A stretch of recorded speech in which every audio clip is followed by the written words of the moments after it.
Leandro Twin, eu não posso treinar peito na terça e treinar peito na quarta novamente, não é mesmo? Não, você pode. E esse vídeo são as 8 maiores mentiras da musculação e essa é a 8ª, né? Não, Leandro, isso não para mim, na minha cabeça, não entra. Não tem problema, eu vou te explicar como que funciona. Essa é a primeira mentira, por quê? Porque sempre foi pregado que para que você faça um treino de qualidade, você precisa estar 100% recuperado. E isso não é necessariamente verdade em todas as situações. Quando você vai aplicar uma técnica avançada de treinamento, você pode utilizar de uma chamada carga de choque. E como que ela vai funcionar rapidamente falando? Você está nesse nível de platô, certo? Quando você treina, você abaixa um pouco, você perde resistência, é agressor, é estressante. Quando você recupera, você volta a ser o que você era, mas você não treina de novo aqui. Você treina quando super compensa. Tá, pô, Leandro, mas aí agora você explicou justamente o inverso. Eu não expliquei ainda a técnica, calma. Esse é o princípio básico da supercompensação. Numa técnica avançada de carga de choque, você vai treinar, por exemplo, o peitoral e vai abaixar. Quando ele começar a subir, 1 ou 2 dias depois, você vai treinar de novo o peitoral e ele vai cair lá para baixo, porque ele já está agredido. Só que na supercompensação, ele vai compensar e mais um tantão. E aí você pode quebrar o platô. Essa é uma técnica avançada que é bastante utilizada em meio profissional, porque por algum motivo ela não está popular no YouTube, mas eu estou trazendo aqui para vocês. É claro que é uma técnica que requer depois um descanso maior, porque você fez 2 agressões, então você precisa de um descanso maior para compensar e supercompensar, e nesse caso de forma dobrada, grosseiramente falando. Número 7, esse é para as meninas, né? Treinar peitoral não diminui o seu seio, tá? Essa é outra mentira da musculação. Então, quando você faz peitoral, você ativa os músculos do peitoral. Excelente. Do mesmo jeito que quando você faz abdominal, você não queima gordura localizada, e veja só, eu dando um extra aqui, né? Vocês meninas que fazem supinos, crucifixos, pec decks, não vão diminuir o seio de vocês vão estimular apenas a parte do músculo. Ah, Leandro, mas eu percebi que depois que eu comecei a treinar diminuiu um pouco. Isso porque o seio é composto por grande parte de gordura. E quando você vai treinando e baixando o percentual de gordura, automaticamente o seu seio diminui. Isso sim é verdade. Então ficou 2 em 1. Abdominal não queima gordura localizada e exercícios de peito não diminuem o seu seio. Porque se fosse assim, para curar ginecomastia, era só fazer peito todo dia. Número 6. Dor muscular tardia. Não sentiu, o treino não foi de qualidade. Não procede, certo? A dor muscular tardia está muito mais ligada a um movimento diferente de alguma maneira. Então pode ser um movimento que você não está acostumado. Então vou dar um exemplo aqui. Eu treino membros inferiores. Faço agachamento, faço extensora, faço flexora. Maravilhoso. Mas aí quando eu vou jogar futebol, eu também trabalho os membros inferiores, só que de uma maneira diferente. E essa maneira diferente gera dor muscular tardia. Qual o grau de hipertrofia que aconteceu jogando bola? Nenhum em nível significativo, pelo menos para nossa análise. Então você percebe que a dor muscular tardia é um movimento diferente. Então quando você faz um exercício que você nunca fez, quando você coloca uma velocidade diferente, quando você coloca uma técnica avançada, quando você troca a ordem dos exercícios, tudo isso pode causar uma dor muscular tardia, mas não necessariamente uma hipertrofia de qualidade. 5. Suplementos não fazem mal para a saúde, para ninguém em nenhuma hipótese. Isso é uma mentira. Os suplementos são nada mais, nada menos do que alimentos de formas concentradas e ou isoladas. Porém, a gente tem que lembrar de que há restrições alimentares para algumas pessoas, né? E parece isso óbvio. Então, obviamente, o suplemento também entra nisso. Então, se você pegar uma pessoa que é intolerante à lactose e dá para ela um whey concentrado, dependendo desse grau de intolerância, ela pode passar mal. Fala, Leandro, mas isso daí é óbvio. Sim, vamos um pouquinho mais adiante. Uma pessoa que tem uma crise de ansiedade, ela pode se dar muito mal com pré-treino e termogênico. Uma pessoa que está tomando um medicamento para depressão, um inibidor da recaptação de serotonina, pode ter problema tomando um 5-HTP. Então, suplementos são alimentos de forma concentrada ou isolada e existem restrições para as pessoas também. Então, é muito normal falar assim, não, suplemento não faz mal para a saúde. Isso é uma mentira. Depende do suplemento e da pessoa, ou seja, de um caso específico. Número 4, e talvez o mais legal dessa lista para acrescentar na sua vida, que eu sempre falo para os meus alunos. Leandro, como faz para ser seu aluno? É só acessar leandrotwin.com. Oh! Foi isso aí. Não é, Floquinho? Oh, de novo? Apareceu um negócio. Oh! É meio jequiti isso aí. Não sei porquê, mas me deu uma vontade de usar jequiti. De qualquer forma, retornando aqui, os meus alunos sempre recebem essa orientação de primeira e isso impacta bastante. Quanto mais carga, não necessariamente gera mais hipertrofia, certo? Leandro, mas se eu coloco mais peso, meu corpo não se obriga a ficar mais forte? Então, só que o seu corpo, ele não tem uma balança, ele não tem uma calculadora, ele não tem uma fita métrica. Como que ele sabe as coisas? Ele interpreta os estímulos. Então eu posso pegar um supino com 50 quilos e ele ser menos hipertrófico do que um supino com 30 quilos. Como que você faz esse milagre, Leandro? Não, eu não faço milagre nenhum. Isso aí é o teu corpo e você só precisa entender como é que funciona para aplicar isso na prática. Ele entende estímulos, então ele vai responder à sobrecarga. Agora, a sobrecarga não quer dizer que seja uma carga propriamente dita. Então eu posso fazer um movimento mais lento, eu posso fazer mais repetições, eu posso mexer na frequência do treino, eu posso colocar um biset, ou seja, com menos carga eu consigo mais eficiência de hipertrofia. Então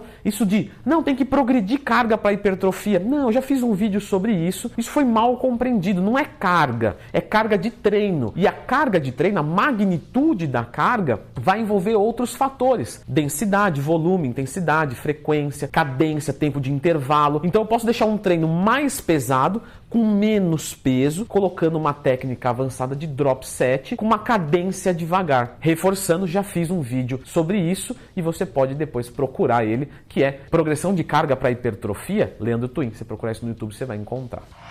Número 3, claro, né? Essa mentira tinha que estar no top 3, inclusive deixa um joinha, porque eu estou com a camiseta da Growth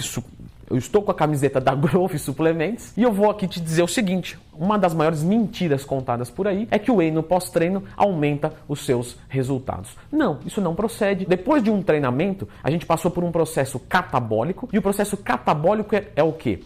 É célula, sangue, tirar da célula e jogar para o sangue. Então você tem, por exemplo, uma oferta de aminoácidos sendo jogada no seu sangue através desse processo do glucagon, GH, cortisol. Você também normalmente comeu antes do seu treino, então você tem os aminoácidos na sua corrente sanguínea. Então você não precisa de velocidade de aminoácidos. Você precisa do quê? Você precisa de um carboidrato para ativar a insulina e fazer a célula sangue virar sangue-célula. Então o whey no pós-treino não vai fazer diferença, a menos que seja um caso muito específico, certo? Então você não precisa. Leandro, mas eu coloco e tenho bons resultados. Eu não disse que é ruim, que não funciona. Eu disse que você não tem obrigatoriedade, que você não precisa de whey protein num pós-treino para ter resultados, para aproveitar melhor o seu treino. Ah, Leandro, mas tem o lance da janela de absorção. Não. Isso é porta de hangar, né? A gente sabe que depois de um treinamento a gente fica entre 24 a 48 horas aproveitando melhor todos os nutrientes. Então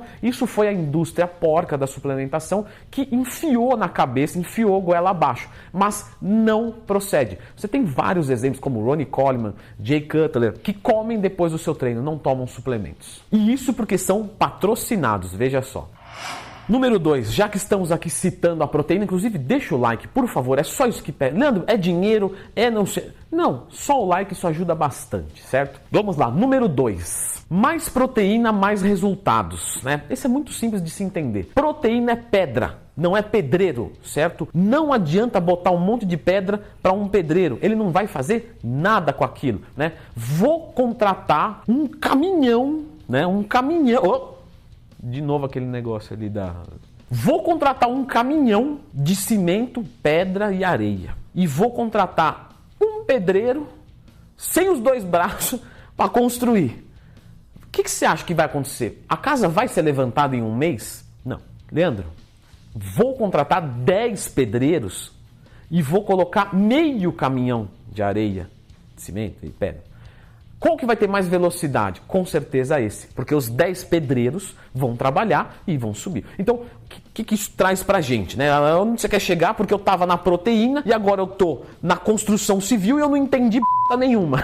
Calma, vou te explicar, não vou fracassar na minha missão. Proteína, ela vai ser quebrada em aminoácidos, mas não é o caso do vídeo aqui explicar todo esse processo. Basicamente, vou estar grosseiramente falando, a proteína vai ser fixada na sua massa muscular, tá? Tampando pequenos buracos. E existe um processo de incorporação de proteína que vai demandar de um balanço de nitrogênio positivo e uma série de processos, como determinados hormônios, testosterona faz esse papel, insulina faz esse papel e etc. Então não adianta você jogar um monte de proteína se o seu estado metabólico hormonal não dá conta de aproveitar. O que vai acontecer? Você vai aumentar a tua ureia vai lá na tampa, você não vai ganhar nada mais por isso, e em alguns casos você pode piorar a perda de gordura com mais proteína. Ah, Leandro, agora você tá de palhaçada. Não tô não, vou te explicar muito fácil. Se eu tenho que comer 2.000 calorias, certo? E eu consumo 2.000 calorias de proteína, eu vou emagrecer? Vou. Agora, e se eu consumisse 1.000 calorias de proteína, e vamos assumir que 1.000 calorias já deu 2 gramas aquilo que eu preciso, e 1.000 de carboidrato, eu vou ter mais energia para treinar. Com mais energia para treinar, eu gasto mais calorias. Eu vou funcionar melhor o meu ciclo de Krebs. O meu oxalacetato funciona à base de glicose. Então, com oferta de carboidrato, eu aumento a queima de gordura, certo? Assumindo o mesmo déficit calórico. Uma baixa performance no treino, automaticamente é um baixo estímulo. E isso também é ruim para a manutenção da massa muscular e para a perda de gordura e definição corporal, consequentemente. Portanto,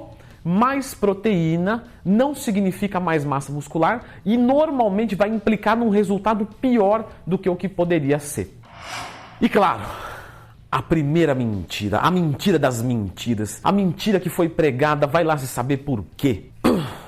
Vamos lá, 1, 2, 3... Você não precisa comer de 3 em 3 horas. Você já acreditou nisso? Se sim, escreva aqui nos comentários. Se você ainda acredita, escreva aqui nos comentários. Eu já fiz esse vídeo, eu acho que deve fazer mais de 5 anos, que você não precisa comer de 3 em 3 horas. Isso não existe. Isso foi pregado com vários benefícios, como acelerar metabolismo. Não procede. Você comer mais frequente não acelera teu metabolismo. A verdade é que uma oferta maior de calorias acelera o seu metabolismo, independente se é numa refeição ou se são em 10, não faz diferença.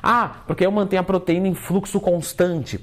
Certo, mas a proteína, por exemplo, da carne vermelha, ela pode ter uma digestão de até 8 horas, de até 9 horas. Quando eu faço uma refeição com uma dose de whey e um copo de suco de laranja, é muito diferente de eu consumir feijão preto, que tem um índice glicêmico baixíssimo, carne vermelha e azeite, certo? Você acha que nas duas, depois de 3 horas, vai precisar? É claro que não. Então o que a gente tem que respeitar? Ciclos gástricos, certo? Então, se eu sei que eu vou ficar mais tempo sem comer, eu posso fazer uma refeição time release, ou seja, de uma duração maior de tempo de digestão. Lembrando sempre que quanto mais você come, mais o processo digestivo demora. Então, se você consumir, por exemplo, uma banana, você vai perceber que depois de 1 hora, 2 horas, o seu estômago já parece que está um pouquinho mais leve. Se você comer 20 bananas, você vai perceber que depois de 6 horas, você ainda está arrotando bananas. Você fala, meu, minha barriga está inchada. Ou seja, se você está sentindo o gosto da banana e a banana está no teu estômago, obviamente o processo digestivo não finalizou. Então comer de 3 em 3 horas é a pior mentira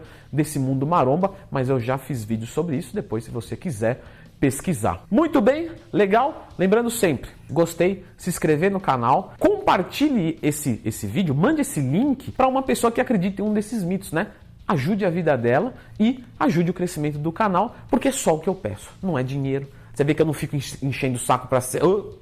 De novo esse negócio de para ser aluno, não fico enchendo o saco. Fecha comigo quem quer, fica à vontade. Se simpatizou comigo, legal, leandrotwin.com.br. Se não simpatizou comigo e simpatizou com outro cara, vai lá e fecha com ele e assiste meus vídeos para aprender mais. Não importa, né? Eu não estou preocupado com a remuneração financeira em primeiro plano. Mas o crescimento do canal com certeza vai ajudar você, outras pessoas e eu também. Ou seja, todos os envolvidos saem ganhando. E isso eu acho que é o mais importante. Fique com o próximo vídeo. Um nutricionista é quem não entendeu nada de dieta, né? E por que eu disse isso? Claro que tem uma explicação por trás disso. Jamais eu vou desmerecer a profissão, a qual é do meu irmão, a qual é de pessoas próximas a mim que eu amo, uma profissão que eu admiro muito. Então, claro, não estou aqui para falar mal de nutricionista. O que eu quero explicar para vocês é, quando vocês pensam em nutrição,